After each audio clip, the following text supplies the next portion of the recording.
அன்பிற்கினிய என் அருமை சொந்தங்களே, அனைவருக்கும் இனிய காலை வணக்கம். ஞாயிறு சிறப்பு பதிவோடு நான் உங்கள் சிவக்குமார். என்னை நீங்கள் தலை குனிந்து பார்த்தால் நான் உங்களை தலை நிமிர்ந்து நடக்கச் செய்வேன். இது யார் கூறியது என்று உங்களுக்கு தெரியும். புத்தகத்தை நாம் தலை குனிந்து பார்த்தால் அது நம்மை தலை நிமிர்ந்து நடக்கச் செய்யும். ஆம், ஒரு மேதை, ஓர் அறிஞர், அவர் மிகச்சிறந்த புத்தக விரும்பி. எத்தனை பெரிய புத்தகங்கள் கொடுத்தாலும் அதை ஒரே நாளிலே படித்து முடித்து விட வேண்டும் என்கின்ற எண்ணம் கொண்டவர். நூலகத்திற்கு அடிக்கடி செல்வாராம். நாள்தோறும் ஒவ்வொரு புத்தகத்தை எடுப்பாராம், மறுநாள் கொண்டு வந்து கொடுத்து விடுவாராம். இதை அந்த நூலகர் கண்காணித்து கொண்டே வந்திருக்கின்றார். என்ன இவன் நாள்தோறும் புத்தகங்களை எடுத்துச் செல்கின்றான், படிக்கிறானா இல்லையா என்பதை பரிசோதித்து பார்த்து விடலாமே என்றெண்ணி அந்த இளைஞனை அழைத்து, நீ நாள்தோறும் புத்தகங்களை எடுத்துச் செல்கின்றாயே, படிக்கிறாயா இல்லை நடிக்கிறாயா என்பதை நான் சோதித்து பார்க்க வேண்டும் என்று நினைத்து கொண்டு அவர் எடுத்துச் சென்ற புத்தகங்களிலிருந்து பல கேள்விகளை கேட்டாராம். அந்த இளைஞரோ கடகடவென்று திணறல் இல்லாமல் தெளிவாக ஒவ்வொரு வினாவிற்கும் பதிலளித்திருக்கின்றார். இதை கேட்ட அந்த நூலகர் மிரண்டு விட்டாராம். எத்தனை கேள்வி ஞானம்! இந்த வயதிலே இப்படி ஒரு புத்திசாலித்தனம்! எத்தனை பெரிய நினைவாற்றல்! உனக்குள் மிகப்பெரிய சக்தி ஒன்று இருக்கிறது என்று இந்த நூலகர் சொன்னாராம். அவர் யார் என்பதை உங்களால் தீர்மானிக்க முடிகிறதா என் அருமை சொந்தங்களே? அவர் 7ஆம் வகுப்பு படித்ததாக அறிகின்றேன். படித்து கொண்டிருந்த பொழுது பள்ளியிலே ஒரு நிகழ்வு. ஆசிரியர் ஒருவர் கேட்டாராம் மாணவர்களை பார்த்து, உங்களுக்கு ரொட்டி பிடிக்குமா, எப்படி சாப்பிட்டால் பிடிக்கும் என்று கேட்டிருக்கின்றார். ஒரு மாணவி, எனக்கு சென்னா வைத்து சாப்பிட்டால் மிகவும் பிடிக்கும் என்று இருக்கின்றார். இன்னொரு மாணவி, எனக்கு கிழங்கு குருமா அல்லது கிழங்கு வைத்து சாப்பிட்டால் மிகவும் பிடிக்கும் என்று இருக்கின்றார். இன்னொரு மாணவன், பாலோடு சாப்பிட்டால் எனக்கு மிகவும் பிடிக்கும் என்று சொன்னாராம். கடைசியாக ஒரே ஒரு மாணவன் எழுந்து சொன்னாராம், அந்த ரொட்டியை எல்லோருக்கும் பகிர்ந்து கொடுத்து உண்டால் எனக்கு மிகவும் பிடிக்கும் என்று சொன்னாராம். தனக்கு என்ன பிடிக்கும் என்பதில் கூட பகிர்ந்து கொடுக்க வேண்டும், பகுத்துண்டு பல்லுயிர் ஓம்பும் எண்ணம் படைத்தவராக இருந்திருக்கின்றார் அந்த 7ஆம் வகுப்பு மாணவர். அவர் இளமையிலேயே சின்ன வயதில் அம்மாவிடம் சொல்லுவாராம். வீட்டில் உணவு மிகவும் குறைவாக இருக்கின்ற பொழுதும் சரி, மற்ற நண்பர்கள் மூலமாக ஏதேனும் கிடைக்கின்ற பொழுதும் சரி, அம்மா, என்னை அவர் வீட்டில் உணவிற்கு அழைத்திருக்கிறார்கள், இந்த நண்பர் வீட்டில் எனக்காக உணவு தயாரித்து கொண்டிருக்கிறார்கள், அதை நான் சாப்பிடச் செல்லுகின்றேன், நீங்கள் சாப்பிடுங்கள் என்று சொல்லி சென்று விடுவாராம். அவர் தாயும் அதை நம்பி அனுப்பி விடுவாராம். ஆனால் உண்மையிலேயே அந்த இளைஞர் எங்கும் போயிருக்க மாட்டார். யாரும் அவரை அழைக்கவும் மாட்டார்கள், அழைத்திருக்கவும் மாட்டார்கள். மாறாக உணவு குறைவாகத்தான் இருந்திருக்கும். நாமும் சாப்பிட்டு, அம்மாவும் சாப்பிட்டு, குடும்பத்தார் யாவரும் சாப்பிடுவதற்கு இந்த உணவு போதுமானதாக இருக்காதே என்ற எண்ணத்திலே தன்னுடைய வயிற்றை, தன்னுடைய பசியை குறைத்து கொண்டு அல்லது பசியை கட்டுப்படுத்தி கொண்டு அந்த உணவை நம்முடைய தாயும் மற்றவர்களும் உணவு உண்ணட்டுமே என்று சொல்லிக்கொண்டு அப்படியே சென்று சுற்றிவிட்டு வருவாராம். யார் என்று தெரிகிறதா? 1963ஆம் ஆண்டு ஜனவரி திங்கள் 12ஆம் நாள் கல்கத்தாவில் பிறந்த அந்த மாமேதைதான் நரேந்திரநாத் தத். இப்பொழுது புரிகிறதா சாமி விவேகானந்தர். நேர்மையின் சிகரமாகவும் உண்மையின் அடையாளமாகவும் பொறுமையின் சிகரமாகவும் திகழ்ந்த மாமேதை. இறை நம்பிக்கையை முதலில் வெறுத்து பிறகு இறை நம்பிக்கையை ஏற்றுக்கொண்டு இந்தியாவின் மிகப்பெரிய துறவியாக வாழ்ந்து இன்னும் இளைஞர்களாகவே வாழ்ந்து கொண்டிருக்கக்கூடியவர் சுவாமி விவேகானந்தர் அவர்கள். பாரதி அவர்கள் 1882 பிறந்து 1921 வயதிலே தன்னுடைய 39வது அகவையிலே இவ்வுலக வாழ்க்கையை நீத்தார். ஆகவே பாரதியை ஓர் இளைஞன் என்று நாம் சொல்வது இயல்பு. ஆகவே பாரதிக்கு இளைஞர்கள் மிகவும் பிடிக்கும். அவர் என்றும் இளைஞனாகவே வாழ்ந்து இளைஞனாகவே மறைந்து இளைஞர் நெஞ்சத்திலே குடிகொண்டிருக்கின்றார் என்று சொல்லுவார். அதேபோல இந்த இந்திய துறவி 1863 பிறந்து 1902 ஜூலை திங்கள் 4 தன்னுடைய 39வது வயதிலே இறந்திருக்கின்றார். நான் என்னுடைய 40வது வயதை பார்க்க மாட்டேன் என்று சொன்னவர் அவர். யாரால் முடியும்? ஒரு மனிதனுடைய பிறப்பும் இறப்பும் யாராலும் சொல்ல முடியாது. தன்னுடைய இறப்பை யாராலும் தீர்மானிக்க முடியாது. நான் என்னுடைய 40வது வயதை பார்க்க மாட்டேன் என்று சொன்னால் அதற்குள் அவருடைய இறப்பு நிகழ்ந்துவிடும் என்று பொருள். அதைப்போல தன்னுடைய 39வது வயதிலே இறந்தவர். நாற்றம் என்றாலே தமிழ் இலக்கியத்திலே நறுமணம் என்று பொருள், நாரும் என்றால் மணக்கும் என்று பொருள்.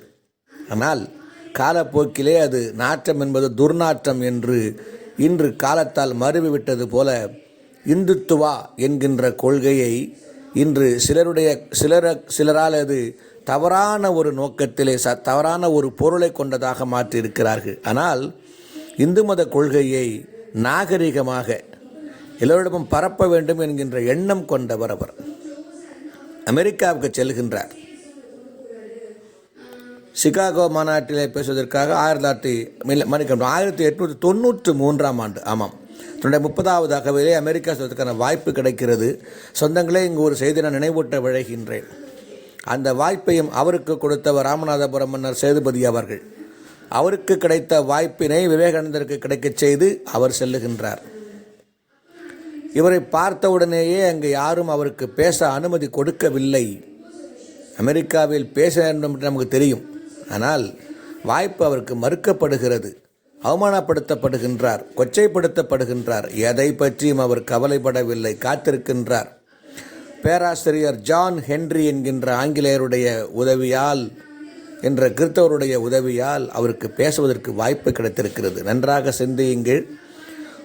கிறிஸ்தவர்கள் வாழ்கின்ற அந்த தேசத்திலே இந்து மதத்தை பற்றி பேசுவதற்கு ஜான் ஹென்றி என்ற ஒரு கிறிஸ்தவர், ஒரு பேராசிரியர், அவர்தான் இவருக்கு பேசுவதற்கு இவருடைய பெயரை பரிந்துரை செய்திருக்கின்றார். என்றால் அங்கே மதம் எங்கே போனது? மனிதம் நிலைத்ததன் காரணமாக அங்கு அவருக்கு பேச வாய்ப்பு கிடைத்தது. ஏறத்தாழ 7000 பேர் குழுமி இருந்த அந்த அரங்கத்திலே எடுத்த உடனேயே அவர் சொன்ன வார்த்தை, அமெரிக்காவில் வாழ்கின்ற என் அருமை சகோதரர்களே என்று அழைக்கின்றார். அத்துணை பேரும் எழுந்து நின்று கரவொலி எழுப்பியிருக்கிறார்கள். சீமான்களே, சீமாட்டிகளே, லேடிஸ் அண்ட் ஜென்டில்மன் என்று உலக மக்கள் எல்லோரும் அங்கே நாகரிகமாக அழைத்த அந்த இடத்திலே மனிதத்தை போற்றி சகோதரிகளே என்ற இந்த வார்த்தைக்காக அவர் இன்னும் பேச தொடங்கவில்லை. தொடக்கத்திலே கொடுத்த இந்த ஒரே ஒரு வரிக்காக எல்லோரும் 7000 பேர்களும் எழுந்து நின்று கரவொலி எழுப்பியவர்கள். ஆக அங்கும் தன்னுடைய மத சிந்தனைகளை எல்லாம் கிறிஸ்தவர்கள் உட்கார்ந்து கேட்டார்கள். தன்னுடைய கருத்தை அங்கே நிலைநிறுத்தியவர் விவேகானந்தர். இங்கிலாந்திற்கு செல்லுகின்றார். தேவி நிவேதிதாவை சந்திக்கின்றார். அவர் பிற்காலத்தில் இந்தியாவில் வந்து நீண்டகாலம் வாழ்ந்ததாகவும் செய்திருக்கிறது. சரி, அதை விட்டு விடுவோம். இவர் ராமகிருஷ்ண பரமஹம்சரை தன்னுடைய குருவாக ஏற்றுக்கொண்டவர். ராமகிருஷ்ண பரமஹம்சர் விவேகானந்தரை பார்த்து, எனக்கு எத்தனை சீடர்கள் இருந்தாலும் நீதான் எனக்கு முதன்மை சீடனாக வருவாய் என்று சொன்ன அந்த சொல் உண்மையிலேயே அவரை அப்படி மாற்றியிருக்கிறது. சரி, அவரை ஏன் இளைஞர் என்று சொல்ல வேண்டும்? ஒவ்வொரு ஆண்டும் ஜனவரி திங்கள் 12ஆம் நாள் இளைஞர் தினமாக, இளைஞர் எழுச்சி தினமாக கொண்டாடி வருகின்றோமே. என்ன காரணம்?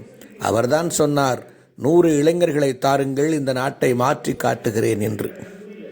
இளைஞர்கள் மீது மிகுந்த பற்றும் அக்கறையும் எதிர்பார்ப்பும் கொண்டவர். ஆற்றல் மிகுந்தவர்கள் இளைஞர்கள்.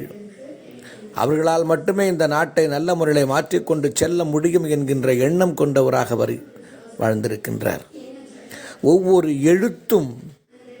ஒவ்வொரு எழுத்தும் பொன்னேடுகளால் பொறிக்க வேண்டியவர்களாக இருக்கின்றன. இந்தியா முழுக்க ராமகிருஷ்ண மிஷன்ஸ் இருக்கிறது.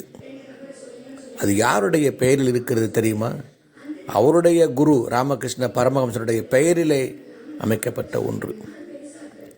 இந்தியா முழுக்க ராமகிருஷ்ண மிஷன்ஸ் பெயரிலே இயங்குகின்ற அத்தனை நிறுவனங்களையும் அமைப்பதற்கு ஆதாரமாக இருந்தவர் சுவாமி விவேகானந்தர். தன்னுடைய பெயரில் ஒன்றை கூட வைத்துக் கொள்ளவில்லை. தன்னுடைய குருவின் பெயரில் யாவற்றையும் ஏற்பாடு செய்து முடித்தார்.